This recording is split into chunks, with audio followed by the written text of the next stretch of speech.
கிருஷ்ணகிரி மாவட்டம் பர்கூர் வட்டம் ஒப்பதவாடி கிராமத்தில் 1ஆம் ஆண்டு கன்றுவிடும் விழாவில் 200 கன்றுகள் பங்கேற்பு. குறிப்பிட்ட தூரத்தினை விரைவாக கடந்த கன்றுகளுக்கு பரிசுத் தொகை உள்ளிட்ட பல்வேறு பரிசுப் பொருட்கள் வழங்கப்பட்டது.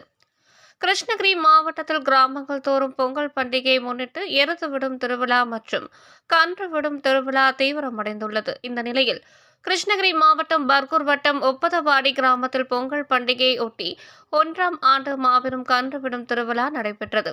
இவ்விழாவில் பர்கூர் காளிக்கோவில், வேப்பனப்பள்ளி, குருநாயனப்பள்ளி, வரட்னப்பள்ளி, கந்திக்குப்பம், திருப்பத்தூர் என மாவட்டத்தின் பல்வேறு இடங்களில் இருந்து 200 கன்றுகள் பங்கேற்றிருந்தன. அரசின் வழிகாட்டுதலின்படி நடத்தப்பட்ட இந்த கன்று விடும் விழாவில் கலந்து கொண்ட அனைத்து கன்றுகளும் வாடிவாசலுக்கு கொண்டு வரப்பட்டது.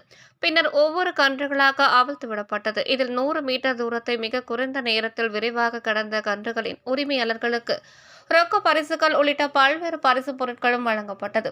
இந்த கன்று விடும் விழாவினை 1000 கணக்கான மக்கள் மத்தியில் அவிழ்ந்து விடப்பட்ட கன்றுகளை இளைஞர்கள் தட்டி உற்சாகப்படுத்தினார்கள். இந்த கன்று விடும் விழாவினை ஒப்பதவாடி ஊர் பொதுமக்கள், இளைஞர்கள் சிறப்பாக செய்திருந்தனர்.